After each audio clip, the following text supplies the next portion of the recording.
বন্ধুরা, এই মেয়েটি অফিস যেতে লাগে তখনই একটি ছেলে দেখায় যে তার স্বামী গাড়িতে জিপিএস লাগিয়ে রেখেছে। তখন মেয়েটি বলে, ও তাহলে কারনামো দেখার জন্য এইসব করেছে।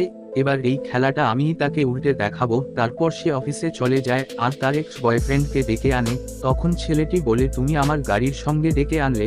তখন মেয়েটি বলে, আমার হাজব্যান্ড আমার গাড়িতে জিপিএস লাগিয়েছে, তাই আমার গাড়ি অফিসে রেখে তোমার সঙ্গে সময় কাটাবো আর ওর কোনো যেন সন্দেহ না হয়। তারপর দুজনে এনজয় করতে চলে যায়। আর এদিকে মেয়েটির হাজব্যান্ড গাড়ির লোকেশন দেখে তার অফিসে।